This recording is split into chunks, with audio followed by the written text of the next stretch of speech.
ਪਿਛਲੇ 20 ਸਾਲਾਂ ਤੋਂ ਇਮੀਗ੍ਰੇਸ਼ਨ ਲਾਅ ਦੀ ਪ੍ਰੈਕਟਿਸ ਕਰ ਰਹੇ mark and company law corporation ਤੁਹਾਨੂੰ ਹਰ ਇੱਕ ਕਿਸਮ ਦੀ ਸੇਵਾਵਾਂ ਪ੍ਰਦਾਨ ਕਰਦੇ ਹਨ। ਇਹ ਲਾਅ ਸੁਸਾਇਟੀ ਆਫ BC ਦੇ ਮੈਂਬਰ ਵੀ ਹਨ, ਜਿਸ ਕਾਰਨ ਤੁਹਾਡੇ ਨਾਲ ਧੋਖਾ ਹੋਣ ਦਾ ਸਵਾਲ ਹੀ ਪੈਦਾ ਨਹੀਂ ਹੁੰਦਾ। मैं इसने दे हूँ, मैं पंजाबी हिंदी बोलती हाँ। ਆਪਣੇ ਰਿਸ਼ਤੇਦਾਰਾਂ ਨੂੰ ਯਕੀਨਨ ਤੌਰ ਤੇ ਕੈਨੇਡਾ ਬੁਲਾਉਣ ਲਈ ਅੱਜ ਹੀ ਲਿੰਡਾ ਮਾਰਕ ਨਾਲ ਗੱਲ ਕਰੋ। Our commitment to you is our professional services with integrity and dedication. ਅੱਜ ਹੀ ਫੋਨ ਕਰੋ 604 588 9800।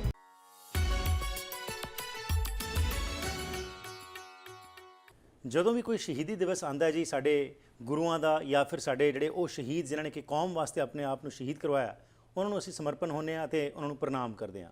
ਪਰ ਇਹ ਅਵਸਰ ਸਾਲ ਦੇ ਵਿੱਚ ਇੱਕ ਵਾਰ ਹੀ ਆਉਂਦਾ ਹੈ ਅਤੇ ਉਸ ਦਿਨ ਅਸੀਂ ਗੁਰਦੁਆਰਿਆਂ ਜਾ ਕੇ ਜਾਂ ਹੋਰ ਥਾਵਾਂ 'ਤੇ ਜਾ ਕੇ ਉਹਨਾਂ ਨੂੰ ਪ੍ਰਣਾਮ ਤਾਂ ਕਰ ਦਿੰਦੇ ਹਾਂ, ਪਰ ਕੀ ਜਿਹੜੇ ਇਹ ਸ਼ਹੀਦ ਹੋਏ ਆਪਣੀ ਕੌਮ ਵਾਸਤੇ, ਉਹਨਾਂ ਦਾ ਜੋ ਜਜ਼ਬਾ ਸੀ, ਕੀ ਉਸ ਨੂੰ ਅਸੀਂ ਗ੍ਰਹਿਣ ਕਰ ਰਹੇ ਹਾਂ?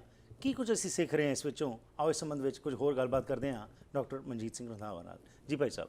ਹਾਂਜੀ, ਦੇਖੋ ਜੀ, ਜਿਹੜਾ ਸ਼ਹੀਦ ਹੈ, ਜਿਸ ਤਰ੍ਹਾਂ ਗੁਰੂ ਨਾਨਕ ਦੇਵ ਜੀ ਨੇ ਦੀ ਬਾਣੀ ਵਿੱਚ ਆ, ਜੋ ਤੋ ਪ੍ਰੇਮ ਕਿਲਨ ਕਾ ਚਾਓ ਸਿਰ ਧਰ ਤਲੀ ਤਲੀ ਗਲੀ ਮੋਰੀ ਆਓ ਜੀ, ਇਹ ਮਾਰਗ ਪੈਰ ਧਰੀਜੈ ਸਿਰ ਦੀਜੈ ਕਾਣ ਨਾ ਕੀਜੈ।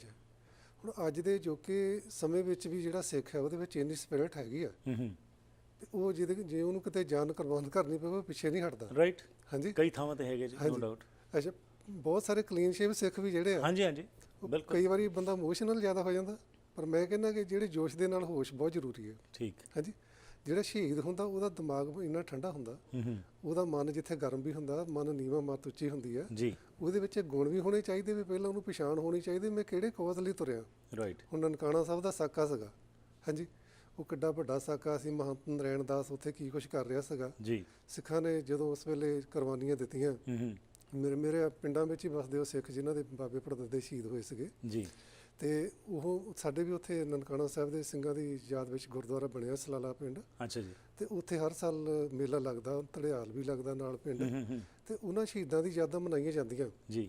ਪਰ ਉਹਨਾਂ ਸ਼ਹੀਦਾਂ ਦੀ ਲਾਸਾਨੀ ਕੁਰਬਾਨੀ ਜਿਹੜੀ ਹੈ ਸਾਡੇ ਲਈ ਇੱਕ ਬੇਮਿਸਾਲ ਹੈ, ਜਿੱਦਾਂ ਬੇਮਿਸਾਲ ਕੁਰਬਾਨੀ ਹੈ। ਰਾਈਟ। ਉਸ ਕੁਰਬਾਨੀ ਨੂੰ ਦੇਖ ਕੇ ਪ੍ਰੋਫੈਸਰ ਸਾਹਿਬ ਸਿੰਘ ਜੀ ਵਰਗੇ, ਜਿਹੜੇ ਉਸ ਵੇਲੇ ਸ਼੍ਰੋਮਣੀ ਗੁਰਦੁਆਰਾ ਪ੍ਰਬੰਧਕ ਕਮੇਟੀ ਦੇ ਸੈਕਟਰੀ ਸੀਗੇ ਜੀ, ਉਹ ਦੇਖ ਕੇ ਧਾਹਾਂ ਮਾਰ ਕੇ ਰੋ ਪਏ ਸੀਗੇ। ਹਾਂਜੀ, ਕਿਉਂਕਿ ਇੰਨੀ ਉਹਨਾਂ ਨੇ ਅਤ ਕਥਨੀ ਜਿਹੜੀ ਇੰਨਾ ਜ਼ੁਲਮ ਕੀਤਾ ਮਹੰਤ ਨਰੈਣ ਦਾਸ ਨੇ, ਉਹਨਾਂ ਨੇ ਹੱਥੇ ਸਿੰਘਾਂ ਉੱਤੇ, ਉਹਨਾਂ ਸ਼ਾਂਤਮਈ ਸਿੰਘਾਂ ਉੱਤੇ ਜੀ, ਤੇ ਉਹ ਗੁਰਦੁਆਰੇ ਦੇ ਅੰਦਰ ਹੀ। ਪਰ ਸਿੱਖ ਜਿਹੜੇ ਪਿੱਛੇ ਨਹੀਂ ਹਟੇ, ਅਰਦਾਸ ਕਰਕੇ ਪਿੱਛੇ ਨਹੀਂ ਹਟੇ। ਰਾਈਟ। ਅਰਦਾਸ ਜਿਹੜੀ ਆ ਜਦੋਂ ਸਿੱਖ ਕਰ ਦਿੰਦਾ ਜੀ, ਉਸ ਵੇਲੇ ਚਾਹੇ ਉਹਦੀ ਜਾਨ ਵੀ ਜਾਵੇ, ਜੋ ਤੋ ਪ੍ਰੇਮ ਖੇਲਣ ਕਾ ਚਾਓ ਸਿਰ ਧਰ ਤਲੀ ਗਲੀ ਮੋਰੀ ਆਓ ਇਹ ਮਾਰਗ ਪੈਰ ਧਰੀਜੈ ਸਿਰ ਦੀਜੈ ਕਾਣ ਨਾ ਕੀਜੈ। ਰਾਈਟ। ਫਿਰ ਪੁਰਜਾ ਕੱਟ ਮਰੇ ਵਾਲੀ ਗੱਲ ਜਿਹੜੀ ਉਹ ਸਿੱਖਾਂ ਨੇ ਸੱਚ ਕਰਕੇ ਦਿਖਾਈ ਆ। ਇਹ ਜਿਹੜੀ ਕੌਮੀ ਸਪਿਰਿਟ ਸਾਡੇ ਵਿੱਚ ਆ, ਇਹ ਗੁਰੂ ਦੀ ਬਾਣੀ ਤੋਂ, ਗੁਰੂ ਦੇ ਇਤਿਹਾਸ ਤੋਂ, ਤੇ ਗੁਰੂਆਂ ਨੇ ਜਿਹੜੀ ਆਪ ਸੇਵਾ ਸਿਮਰਨ ਕੀਤਾ, ਆਪ ਸ਼ਹਾਦਤਾਂ ਪ੍ਰਾਪਤ ਕੀਤੀਆਂ, ਆਪਣੇ ਪਰਿਵਾਰਾਂ ਨੂੰ ਅੱਗੇ ਕੀਤਾ, ਉਹਨਾਂ ਨੇ ਆਪਣੇ ਪੁੱਤ ਲੁਕੋਏ ਨਹੀਂ। ਇਹ ਉਹ ਸਪਿਰਿਟ ਜਿਹੜੀ ਸਾਡੇ ਵਿੱਚ ਗੁਰੂਆਂ ਤੋਂ ਸਾਡੇ ਵਿੱਚ ਆਉਂਦੀ ਹੈ। ਰਾਈਟ, ਬਹੁਤ ਖੂਬ। ਪਰ ਇਹਦੇ ਨਾਲ ਇੱਕ ਹੋਰ ਗੱਲ ਆਉਂਦੀ ਜੀ, ਕੋਈ ਸ਼ੱਕ ਨਹੀਂ ਕਿ ਅੱਜ ਵੀ ਬਹੁਤ ਸਾਰੇ ਐਸੇ ਸਿੱਖ ਨੇ ਜਿਨ੍ਹਾਂ 'ਚ ਕਿ ਕੌਮੀ ਸਪਿਰਿਟ ਹੈਗੀ ਹੈ, ਲੇਕਿਨ ਗੱਲ ਆਉਂਦੀ ਹੈ ਕਿ ਕੋਈ ਵੀ ਕੌਮ ਜਿਹੜੀ ਹੈਗੀ ਹੈ ਉਸ ਨੂੰ ਦੇਖਿਆ ਜਾਂਦਾ ਇਸ ਨਜ਼ਰੀਏ ਤੋਂ ਕਿ ਕਿਵੇਂ ਉਹ ਕੌਮਾਂ ਦੀ ਜਿਹੜੇ ਸ਼ਹੀਦ ਹੋਣ ਉਹਨਾਂ ਦੇ ਪਰਿਵਾਰਾਂ ਦੀ ਕਿਵੇਂ ਕੋਈ ਉਹਨਾਂ ਦੇ ਨਾਲ ਖੜਾ ਹੁੰਦਾ ਹੈ ਜਾਂ ਕਿਵੇਂ ਉਹਨਾਂ ਦੀ ਸਹਾਇਤਾ ਕਰਦੀ ਹੈ। ਇਸ ਸੰਬੰਧ ਵਿੱਚ ਮੈਂ ਚਾਹਾਂਗਾ 1984 ਜੋ ਕੁਝ ਹੋਇਆ, ਬਹੁਤ ਸਾਰੇ ਲੋਕ ਜਿਹੜੇ ਨੇ ਉਹ ਤੁਹਾਨੂੰ ਪਤਾ ਹੈ ਕਿ ਸ਼ਹੀਦ ਹੋਏ। ਉਸ ਤੋਂ ਇਲਾਵਾ ਬਹੁਤ ਸਾਰੇ ਧਰਮੀ ਫੌਜੀ ਜਿਨ੍ਹਾਂ ਨੇ ਕਿ ਧਰਮ ਦੇ ਉੱਤੇ ਜਿਹੜਾ ਅਟੈਕ ਹੋਇਆ ਉਸ ਨੂੰ ਮੁੱਖ ਰੱਖ ਕੇ ਰਿਵੋਲਟ ਕਰ ਦਿੱਤਾ, ਲੇਕਿਨ ਅੱਜ ਉਹਨਾਂ ਦੇ ਪਰਿਵਾਰ ਜਾਂ 1984 ਦੇ ਵਿੱਚ ਜੋ ਕੁਝ ਹੋਇਆ ਉਸ ਦੇ ਵਿੱਚ ਕਈ ਐਸੇ ਪਰਿਵਾਰ ਨੇ ਜਿਹੜੇ ਰੁਲਦੇ ਪਏ ਹੈਗੇ ਨੇ, ਜਦ ਕਿ ਇਹ ਚੀਜ਼ਾਂ ਹੁਣ ਵੀ, ਕਿਉਂਕਿ ਅਸੀਂ ਮਨਾਇਆ ਹਾਲ ਹੀ ਵਿੱਚ 1984 ਦਾ 28ਵਾਂ ਜੋ ਵਰ੍ਹੇਗੰਢ ਸੀ ਉਹ ਮਨਾਈ ਆਪਰੇਸ਼ਨ ਬਲੂ ਸਟਾਰ ਦੀ, ਅਤੇ ਬਹੁਤ ਸਾਰੀਆਂ ਰਿਪੋਰਟਾਂ ਆਈਆਂ ਜਿਹਦੇ 'ਚ ਕਿ ਉਹ ਪਰਿਵਾਰਾਂ ਵਾਲਿਆਂ ਨੇ ਆ ਕੇ ਅਪੀਲਾਂ ਕੀਤੀਆਂ ਕਿ ਸਾਡੀ ਬੜੀ ਬੁਰੀ ਹਾਲਤ ਹੈ, ਸਾਡੀ ਮਦਦ ਕਰੋ। ਇਹ ਕਿਸ ਲੈਵਲ ਤੇ ਅਸੀਂ ਆ ਗਏ, ਜਦ ਕਿ ਇਹ ਤਾਂ ਫਰਜ਼ ਬੰਦਾ ਸੀ ਕਿ ਕੌਮ ਦਾ ਕਿ ਉਹ ਸ਼ਹੀਦਾਂ ਦੇ ਪਰਿਵਾਰਾਂ ਨੂੰ ਐਟਲੀਸਟ ਕੰਟਰੋਲ ਕਰ ਲੈਂਦੀ, ਨਾ ਕਿ ਸਿਰਫ ਜਿਸ ਤਰ੍ਹਾਂ ਤੁਸੀਂ ਇਹ ਜ਼ਿਕਰ ਕੀਤਾ ਕਿ ਮੇਲੇ ਮਨਾ ਲੈਣੇ, ਅਸੀਂ ਜਾ ਕੇ ਉੱਥੇ ਗੁਣ ਗਾਲੇ, ਲਫ਼ਜ਼ੀ ਤੌਰ 'ਤੇ ਉਹਨਾਂ ਨੂੰ ਸ਼ਰਧਾਂਜਲੀਆਂ ਅਰਪਣ ਕਰ ਦਿੱਤੀਆਂ, ਮੌਜ ਮਸਤੀ ਕੀਤੀ ਤੇ ਘਰਾਂ ਨੂੰ ਵਾਪਸ ਆ ਗਏ। ਇਸ ਸੰਬੰਧ ਵਿੱਚ ਤੁਸੀਂ ਕੀ ਮਹਿਸੂਸ ਕਰਦੇ ਹੋ ਕਿ ਜਿਹੜਾ ਪਹਿਲਾ ਸਮਾਂ ਸੀ ਤੇ ਅੱਜ ਦਾ ਸਮਾਂ ਜਿਹੜਾ ਹੈਗਾ ਉਸ ਨੂੰ ਕਿਵੇਂ ਤੁਸੀਂ ਕੰਪੇਅਰ ਕਰਦੇ ਹੋ ਤੇ ਕੀ ਕਰਨ ਦੀ ਲੋੜ ਹੈ? ਦੇਖੋ, ਪਹਿਲੇ ਸਮੇਂ ਵਿੱਚ ਜਿਹੜੀ ਸਿਆਸਤ ਸੀਗੀ ਧਰਮ ਉੱਤੇ ਹਾਵੀ ਨਹੀਂ ਸੀਗੀ। ਜਿਹੜੀ ਸਿਆਸਤ ਆ ਉਹ ਇੱਕ ਧਰਮ ਨੂੰ ਗਾਂਹ ਚਲਾਉਣ ਲਈ ਜੀ ਵਰਤੀ ਜਾਂਦੀ ਸੀਗੀ। ਠੀਕ। ਧਰਮ ਨੂੰ ਕਦੇ ਵੀ ਉਹਨਾਂ ਨੇ ਕਦੇ ਸਮਝੌਤਾ ਨਹੀਂ ਕੀਤਾ ਕਿਸੇ ਅਸੂਲ ਦੇ ਨਾਲ। ਰਾਈਟ। ਤੇ ਜੋ ਕੁਛ ਹੋ ਰਿਹਾ ਅੱਜ ਕੱਲ੍ਹ, ਕਿਉਂਕਿ ਜਿਹੜਾ ਸਿਆਸਤਦਾਨ ਹੁੰਦਾ ਉਹਨੂੰ ਤਾਂ ਸਿਰਫ ਵੋਟਾਂ ਦੀ ਲੋੜ ਹੁੰਦੀ ਹੈ ਜੀ। ਹਾਂਜੀ, ਉਹਨੂੰ ਸਾਰੇ ਧੜਿਆਂ ਦੀ ਲੋੜ ਹੁੰਦੀ ਹੈ। ਹੁਣ ਕੰਪਰੋਮਾਈਜ਼ ਉਸ ਵੇਲੇ ਕਰਨਾ ਇਸ ਤਰੀਕੇ ਨਾਲ ਕਰਨਾ ਕਿ ਤਾਂ ਕਿ ਉਹਨੂੰ ਕਿਸੇ ਨਾਲ ਸ਼ਹੀਦਾਂ ਨਾਲ ਜਾਂ ਦੂਜੇ ਤੀਜੇ ਨਾਲ ਜੇ ਦਿਲੀ ਦਰਦ ਹੈਗਾ ਵੀ ਤਾਂ ਉਹ ਪ੍ਰੈਕਟੀਕਲੀ ਕੁਝ ਕਰਨ ਨੂੰ ਤਿਆਰ ਨਹੀਂ ਹੁੰਦਾ। ਰਾਈਟ। ਹਾਂਜੀ। ਤੇ ਬਾਕੀ ਹੈਗਾ ਵੀ ਜਿਹੜੇ ਸਾਡੀਆਂ ਆਪਸ ਵਿੱਚ ਹੀ ਜਥੇਬੰਦੀਆਂ ਜ਼ਿਆਦਾ ਬਣ ਗਈਆਂ ਔਰ ਉਹਦੇ ਵਿੱਚ ਕੰਪੀਟੀਸ਼ਨ 'ਚ ਕਈ ਵਾਰੀ ਕੰਮ ਚੰਗਾ ਵੀ ਹੁੰਦਾ ਜੀ, ਮਿਸਲਾਂ ਵੀ ਸੀਗੀਆਂ, ਪਰ ਕੌਮੀ ਤੌਰ ਤੇ ਸਾਰੇ ਅਕਾਲ ਤਖਤ ਤੇ ਇਕੱਠੇ ਹੁੰਦੇ ਸੀਗੇ। ਰਾਈਟ। ਅੱਜ ਸਾਡੇ 'ਚ ਉਹ ਸਿਰ ਜੋੜ ਕੇ ਬੈਠਣ ਦੀ ਭਾਵਨਾ ਜਿਹੜੀ ਆ ਉਹ ਰਹੀ ਨਹੀਂ ਗੀ। ਜੀ। ਆਪਣੇ ਜਥੇਦਾਰ ਚਾਹੁੰਦੇ ਵੀ ਸਾਡਾ ਅਕਾਲ ਤਖਤ ਦੇ ਜਥੇਦਾਰ ਵੱਖਰਾ ਹੀ ਹੋਵੇ। ਕਈ ਜਥੇਦਾਰ ਪੁਰਾਣੇ ਸਾਬਕਾ ਜਥੇਦਾਰ ਨੂੰ ਮੰਨੀ ਜਾਂਦੇ ਆ ਜੀ। ਕਈ ਕਹਿੰਦੇ ਉਹ ਅਸਲੀ ਜਥੇਦਾਰ ਸੀ ਕਿ ਦੂਜੇ ਕਹਿੰਦੇ ਆਹ ਜਥੇਦਾਰ ਅਸਲੀ ਆ। ਦੱਸੋ ਅਸਲੀ ਕੌਣ ਹੋਊਗਾ ਫਿਰ? ਜਥੇਦਾਰ ਵੀ ਸਾਡੇ ਵਿੱਚੋਂ ਹੀ ਬਣਨਾ, ਠੀਕ ਹੈ ਨਾ।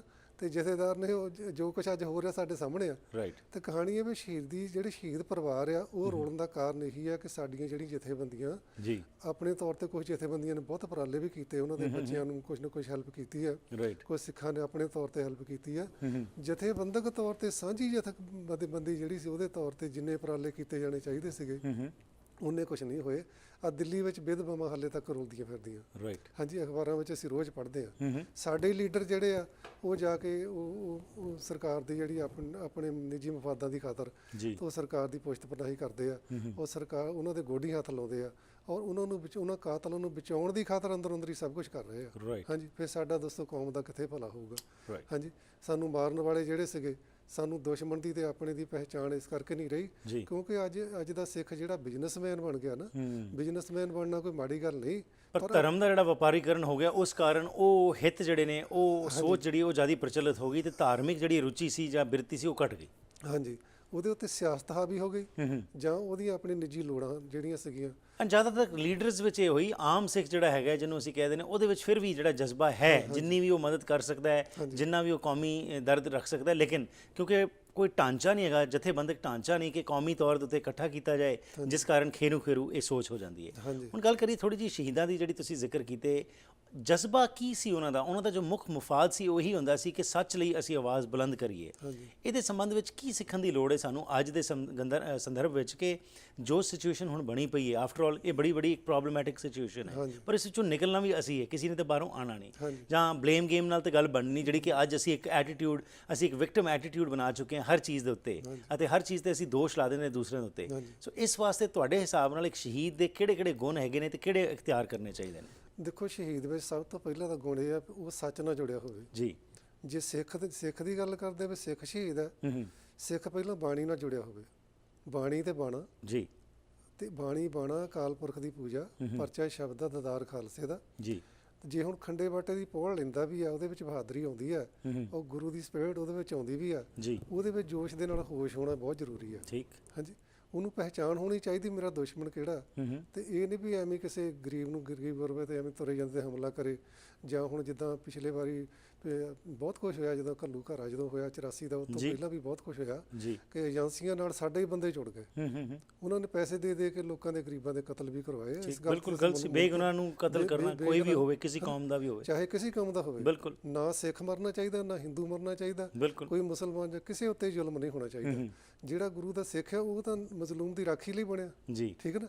ਤੇ ਜੇ ਸਿੱਖ ਨੇ ਜ਼ੁਲਮ ਕਰਨਾ ਸ਼ੁਰੂ ਕਰ ਦਿੱਤਾ ਆਪਣੇ ਨਿੱਜੀ ਵਫਾਦ ਲਈ ਜਾਂ ਕਿਸੇ ਪੈਸੇ ਲਈ, ਜਾਂ ਉਹ ਲਾਲਚ ਵਿੱਚ ਆ ਗਿਆ, ਤਾਂ ਫਿਰ ਉਹ ਸਿੱਖ ਨਹੀਂ, ਫਿਰ ਉਹ ਕੱਲ ਨੂੰ ਕਿਤੇ ਮਰ ਵੀ ਜਾਵੇ ਤਾਂ ਉਹ ਸ਼ਹੀਦ ਨੇ, ਗੁਰੂ ਦੇ ਚਰਨਾਂ 'ਚੋਂ ਸ਼ਹੀਦ ਨਹੀਂ ਹੋਊਗਾ ਜੀ। ਤੇ ਆਪਣੇ 4 ਉਹਦੀਆਂ ਜਥੇਬੰਦੀਆਂ ਜਾਂ 2-4 ਬੰਦੇ ਭਾਵੇਂ ਉਹਦਾ ਸ਼ਹੀਦੀ ਦਿਵਸ ਵੀ ਮਨਾਈ ਜਾਣ, ਪਰ ਉਹ ਸ਼ਹੀਦ ਨਹੀਂ ਹੋਊਗਾ। ਰਾਈਟ। ਉਹ ਆਪਣੇ ਆਪ ਭਾਵੇਂ ਕਹੀ ਜਾਣ, ਅਫਸੋਸ ਦੀ ਗੱਲ ਜਿਹੜਾ ਤੁਸੀਂ ਇਹ ਪੁਆਇੰਟ ਰੇਜ਼ ਕੀਤਾ ਕਿ ਕਈ ਐਸੇ ਬੰਦੀਆਂ ਹੈਗੀਆਂ ਨੇ ਜਿਹੜੀਆਂ ਕਿ ਅਜੇ ਵੀ ਉਹ ਲੋਕ ਜਿਹੜੇ ਕਿ ਲੁੱਟਾਂ ਖੋਹਾਂ ਕਰਦੇ ਸੀ ਜਾਂ ਕੋਈ ਗਲਤ ਕੰਮ ਕੀਤਾ ਉਹਨਾਂ ਨੂੰ ਵੀ ਸ਼ਹੀਦ ਦਾ ਦਰਜਾ ਦਿੱਤਾ, ਜਿਹਦੇ ਨਾਲ ਕਿ ਉਹਦੇ ਨਾਲ ਉਹ ਸ਼ਹੀਦ ਦਾ ਜਿਹੜਾ ਰੁਤਬਾ ਹੈਗਾ ਉਸ ਨੂੰ ਇਹਨਾਂ ਨੇ ਨੀਵਾਂ ਕੀਤਾ, ਨਾ ਕਿ ਉਸ ਨੂੰ ਅੱਗੇ ਖਿੱਚਿਆ। ਮੈਂ ਤੁਹਾਨੂੰ ਦੱਸਦਾ ਕਿ ਮੈਨੂੰ ਇੱਕ ਸਿੰਘ ਨੇ ਗੱਲ ਸੁਣਾਈ ਵੀ ਜਿਹਦਾ ਸ਼ਹੀਦੀ ਦਿਵਸ ਮਨਾਇਆ ਜਾ ਰਿਹਾ ਸੀ ਨਾ ਜੀ, ਉਹ ਉੱਥੇ ਵਿੱਚ ਬੈਠਾ ਹੀ ਸੰਗਤ ਦੇ। ਹਾਂਜੀ। ਹਾਂਜੀ। ਕੋਈ ਪਤਾ ਨਹੀਂ ਵਿਚਾਰਾ ਕਿੱਦਾਂ ਬਾਹਰ ਆਇਆ, ਉਧਰੋਂ ਨਿਕਲ ਕੇ ਪੁਲਿਸ ਦੇ ਮਿਲਟਰੀ ਦੀ ਚੁੰਗਲ ਚੋਂ ਨਿਕਲ ਕੇ ਕਿੱਦਾਂ ਉਹਨੂੰ ਕੋਸ਼ਿਸ਼ ਕੀਤੀ, ਕਿਸੇ ਰਿਸ਼ਤੇਦਾਰ ਨੇ ਬਾਹਰ ਆ ਗਿਆ ਜੀ। ਉਹ ਕਹਿੰਦਾ ਜੇ ਮੈਂ ਹੁਣ ਬੋਲਿਆ ਖਰੇ ਮੈਨੂੰ ਇਹਨਾਂ ਨੇ ਮਾਰ ਦੇਣਾ ਇੱਥੇ। ਠੀਕ। ਹਾਂਜੀ। ਕਹਾਣੀ ਉਹ ਕਿਤੇ ਵਿਚਾਰਾ ਕਿਤੇ ਰੂਪੋਸ਼ ਹੋ ਗਿਆ। ਰਾਈਟ। ਹਾਂਜੀ। ਤੇ ਕੁਝ ਨਾਲ ਦੇ ਸਾਥੀ ਮਾਰੇ ਗਏ ਤੇ ਉਹਦਾ ਸ਼ਹੀਦੀ ਦਿਵਸ ਮਨਾਇਆ ਜਾ ਰਿਹਾ। ਹਾਂਜੀ। ਸ਼ਹੀਦੀ ਦਿਵਸ ਮਨਾਉਣੇ ਮਾੜੇ ਨਹੀਂ ਗੇ, ਮਨਾਓ, ਉਹਨਾਂ ਨੂੰ ਯਾਦ ਆਪਾਂ ਤਾਜ਼ਾ ਕਰਾਂਗੇ ਤਾਂ ਹੀ ਆ, ਪਰ ਅਸਲੀ ਸ਼ਹੀਦ ਹੋਵੇ ਤਾਂ ਆ। ਠੀਕ। ਤੇ ਉਹਨੂੰ ਕੌਮ ਦੀ ਖਾਤਰ ਕੁਝ ਕੀਤਾ ਹੋਵੇ ਤੇ ਇਹਨੇ ਵੀ ਬਾਬਾ ਹਿੰਗਣ ਸ਼ਾਹ ਵਾਂਗੂ ਉਹਦੀ ਮੜੀ ਬਣਾ ਦਿਓ ਤਾਂ ਲਵੀ ਉਹ ਸ਼ਹੀਦ ਆ। ਰਾਈਟ। ਬਹੁਤ ਸਾਰੇ ਸ਼ਹੀਦ ਯਾਦਗਾਰਾਂ ਜਿਹੜੀਆਂ ਇਦਾਂ ਦੀਆਂ ਬਣੀਆਂ ਜਿਨ੍ਹਾਂ ਦਾ ਕੋਈ ਇਤਿਹਾਸ ਲੜ ਪੱਲਾ ਹੈ ਹੀ ਨਹੀਂਗਾ। ਜੀ। ਹਾਂਜੀ। ਤੇ ਸਾਡੇ ਜਿਹੜੇ ਕੌਮੀ ਸ਼ਹੀਦ ਆ ਭਾਈ ਮਨੀ ਸਿੰਘ, ਭਾਈ ਤਾਰੂ ਸਿੰਘ, ਸਾਨੂੰ ਉਹਨਾਂ ਤੋਂ ਕਿੰਨੀ ਸੇਧ ਮਿਲਦੀ ਜੋ ਕਿ ਸਮੇਂ ਵਿੱਚ ਵੀ ਮਿਸਲਾਂ ਦੇ ਸਮੇਂ ਵਿੱਚ ਵੀ ਜਿਨ੍ਹਾਂ ਨੇ ਸ਼ਹੀਦੀਆਂ ਪ੍ਰਾਪਤ ਕੀਤੀਆਂ, ਕਿਸੇ ਲਾਲਚ ਲਈ ਨਹੀਂ ਉਹਨੇ ਜਾਨਾਂ ਦਿੱਤੀਆਂ, ਉਹਨਾਂ ਨੇ ਸਿਰਫ ਧਰਮ ਦੀ ਖਾਤਰ ਜਾਨਾਂ ਦਿੱਤੀਆਂ। ਉਹ ਅਸਲੀ ਸ਼ਹੀਦ ਹੈਗੇ। ਉਹਨਾਂ 'ਚ ਇਹ ਗੁਣ ਆ ਵੀ ਉਹ ਬਾਣੇ ਨਾਲ ਆਪਣੇ ਗੁਰੂ ਨਾਲ, ਗੁਰੂ ਦੀ ਫਿਲਾਸਫੀ ਨਾਲ ਪੂਰੇ ਜੁੜੇ ਹੋਏ ਸੀਗੇ। ਭਾਵੇਂ ਉਹਨਾਂ 'ਚ ਉਹ ਬਹੁਤੀ ਆਪਣੇ ਆਪ ਨੂੰ, ਬਹੁਤ ਸਾਰੇ ਐਸੇ ਵੀ ਸੀਗੇ ਜਿਹੜੇ ਸਿਰਫ ਬਹੁਤੀ ਬਾਣੀ ਵੀ ਭਾਵੇਂ ਨਾ ਵੀ ਯਾਦ ਹੋਵੇ, ਹਾਂਜੀ, ਭਾਵੇਂ ਉਹ ਸਤਿਗੁਰੂ ਨੇ ਪਾਇਆ ਹੀ ਯਾਦ ਹੋਵੇ, ਉਹਨਾਂ ਨੂੰ ਉਸ ਗੁਰੂ ਨੂੰ ਸਮਰਪਿਤ ਸੀਗੇ, ਭਾਵੇਂ ਉਹ ਇਕੱਲਾ ਵਾਹਿਗੁਰੂ ਹੀ ਜਪਦੇ ਸੀਗੇ ਜੀ। ਤੇ ਬਹੁਤ ਸਾਰਿਆਂ ਨੂੰ ਪਰ ਪੁਰਾਤਨ ਸਿੱਖਾਂ ਨੂੰ ਅੱਜ ਦੇ ਮੁਕਾਬਲੇ ਬਾਣੀ ਜ਼ਿਆਦਾ ਘੰਟ ਹੁੰਦੀ ਸੀਗੀ, ਜਿੰਨੀ ਵੀ ਉਹਨਾਂ ਦੇ ਹੱਥ ਆਉਂਦੀ ਸੀ ਉਹ ਸਾਰੀ ਯਾਦ ਕਰ ਲੈਂਦੇ ਸੀਗੇ। ਘੋੜਿਆਂ ਦੀਆਂ ਕਾਠੀਆਂ ਤੇ ਤੁਰੇ ਜਾਂਦੇ ਪਾਠ ਕਰਦੇ ਰਹਿੰਦੇ ਸੀਗੇ, ਤਾਂ ਕਿ ਉਹਨਾਂ ਦਾ ਆਪਣੇ ਮਨ ਦੇ ਉੱਤੇ ਕਾਬੂ ਪਾਉਣ ਲਈ ਤੇ ਗੁਰੂ ਨਾਲ ਜੋੜਨ ਲਈ ਇੱਕ ਬਹੁਤ ਵੱਡਾ ਉਹਨਾਂ ਦੇ ਕੋਲੇ ਇੱਕ ਕੌਮੀ ਸਪਿਰਿਟ ਸੀਗੀ। ਇਹ ਬਾਣੀ ਵਿੱਚੋਂ ਸਾਨੂੰ ਮਿਲ ਸਕਦੀ ਹੈ। ਤੇ ਸ਼ਹੀਦਾਂ ਦੀਆਂ ਸਾਨੂੰ ਸਾਖੀਆਂ ਸੁਣ ਕੇ, ਸ਼ਹੀਦਾਂ ਦੀਆਂ ਸਾਖੀ ਅਸਲ 'ਚ ਮੈਂ ਸਮਝਦਾ ਇਤਿਹਾਸ ਨੂੰ ਸਾਖੀ ਆ। ਬਾਕੀ ਚਿੜੀਆਂ ਕਾਵਾਂ ਦੀਆਂ ਕਹਾਣੀਆਂ ਅੱਜ ਕਿਤਾਬਾਂ 'ਚ ਪਾਈਆਂ ਜਾ ਰਹੀਆਂ। ਅੱਜ ਸ਼ਹੀਦਾਂ ਦੀਆਂ ਜਿਹੜੀਆਂ ਅਸਲੀ ਜਿਹੜੀਆਂ ਗੱਲਾਂ ਬਾਤਾਂ ਜਿਹੜੀਆਂ ਉਹਨਾਂ ਦੀਆਂ ਜੀਵਨੀਆਂ ਉਹ ਵਿੱਚੋਂ ਕੱਢੀਆਂ ਜਾ ਰਹੀਆਂ। ਤੇ ਚਿੜੀ ਤੇ ਕਾਂ ਦੀ ਕਹਾਣੀ ਜਿਹੜੀ ਉਹ ਬੱਚਿਆਂ ਨੂੰ ਜ਼ਿਆਦਾ ਪੜ੍ਹਾਈ ਜਾ ਰਹੀ ਹੈ। ਰਾਈਟ। ਅਫਸੋਸ ਜੀ, ਲੇਕਿਨ ਆਸ ਕਰਦੇ ਹਾਂ ਕਿ ਬਿਲਕੁਲ ਇਹ ਜਿਹੜੇ ਸ਼ਹੀਦ, ਜਿਹੜੇ ਸਾਡੇ ਕੌਮੀ ਸ਼ਹੀਦ ਨੇ, ਇਹਨਾਂ ਦੇ ਜੀਵਨ ਵਿੱਚੋਂ ਅਸੀਂ ਕੁਝ ਸਿੱਖ ਸਕੀਏ ਤੇ ਉਸ ਨੂੰ ਗ੍ਰਹਿਣ ਕਰਕੇ ਸ਼ਹੀਦੀ ਦਾ ਜਿਹੜਾ ਕਨਸੈਪਟ ਹੈਗਾ, ਜਿਸ ਨੂੰ ਕਿ ਬਹੁਤ ਉੱਚਾ ਰਤਬਾ ਦਿੱਤਾ ਗਿਆ ਸਾਡੇ ਧਰਮ ਦੇ ਵਿੱਚ, ਉਸ ਨੂੰ ਬਰਕਰਾਰ ਕੀਤਾ ਜਾਏ। ਧੰਨਵਾਦ ਤੁਹਾਡਾ। ਵਾਹਿਗੁਰੂ ਜੀ ਕਾ ਖਾਲਸਾ, ਵਾਹਿਗੁਰੂ ਜੀ ਕੀ ਫਤਿਹ। ਅੱਜ ਜਿਸ ਕਨਸੈਪਟ ਬਾਰੇ ਅਸੀਂ ਗੱਲਬਾਤ ਕੀਤੀ ਉਹ ਹੈ ਸ਼ਹੀਦੀ। ਇੱਕ ਸ਼ਹਾਦਤ ਜਿਹੜੀ ਹੈਗੀ ਜੀ, ਇਹ ਕੋਈ ਸੌਖੀ ਗੱਲ ਨਹੀਂ ਹੁੰਦੀ ਅਤੇ ਸ਼ਹੀਦ ਹੋਣਾ ਇੱਕ ਬਹੁਤ ਉੱਚਾ ਦਰਜਾ ਮੰਨਿਆ ਗਿਆ ਸਿੱਖੀਜ਼ਮ ਦੇ ਵਿੱਚ। ਅਤੇ ਇਸ ਵਾਸਤੇ ਸਾਡੇ ਬਹੁਤ ਸਾਰੇ ਸ਼ਹੀਦ ਨੇ ਜਿਨ੍ਹਾਂ ਦੇ ਬਾਰੇ ਅਸੀਂ ਜ਼ਿਕਰ ਕੀਤਾ, ਤੁਹਾਡੇ ਨਾਲ ਬਰੀਫਲੀ ਗੱਲਬਾਤ ਕੀਤੀ ਹੈਗੀ ਹੈ। ਸੋ ਮੁੱਖ ਮਕਸਦ ਤਾਂ ਇਹੀ ਹੈਗਾ ਸੀ ਕਿ ਇਹ ਸ਼ਹੀਦਾਂ ਦੇ ਜੀਵਨ ਵਿੱਚੋਂ ਕੁਝ ਅਸੀਂ ਸਿੱਖ ਸਕੀਏ। ਸਿਰਫ ਇਹੀ ਨਾ ਕਹਿ ਕੇ ਗੱਲ ਮੁਕਾ ਦੀ ਕਿ ਸ਼ਹੀਦੋਂ ਕੀ ਚਿਤਾएं ਪਰ ਲੱਗेंगे ਮੇਲੇ ਹਰ ਬਰਸ, ਜਿਹੜਾ ਅਸੀਂ ਕਹਿੰਦੇ ਹੈਗੇ ਆ, ਇਹ ਗੱਲ ਤੇ ਹੀ ਨਾ ਸੀਮਤ ਰਹਿ ਜਾਈਏ। ਉਹਨਾਂ ਦੀ ਜਿਹੜੀ ਦੇਣ ਹੈ, ਕੌਮੀ ਸੋਚ ਜੋ ਹੈ, ਉਸ ਨੂੰ ਅਸੀਂ ਅਪਣਾ ਕੇ ਅੱਜ ਜਿਹੜੀਆਂ ਅਸੀਂ ਆਪਣੇ ਵਿੱਚ ਪਾੜੇ ਪਾ ਰਹੇ ਹਾਂ ਪੰਥ ਦੇ ਵਿੱਚ, ਉਸ ਨੂੰ ਅਸੀਂ ਖਤਮ ਕਰੀਏ ਅਤੇ ਕੌਮੀ ਸੋਚ ਜੋ ਹੈ ਉਸ ਨੂੰ ਉਜਾਗਰ ਕਰੀਏ। ਸੋ ਪ੍ਰੋਗਰਾਮ ਦੀ ਕਰਦੇ ਹਾਂ ਜੀ ਇੱਥੇ ਹੀ ਸਮਾਪਤੀ। ਫੀਡਬੈਕ ਲਈ 604 603 75 55 ਜਾਂ ਫਿਰ ਈਮੇਲ ਰਾਹੀਂ harpreet@akaltv.com ਤੇ ਸੰਪਰਕ ਕਰ ਸਕਦੇ ਹੋ।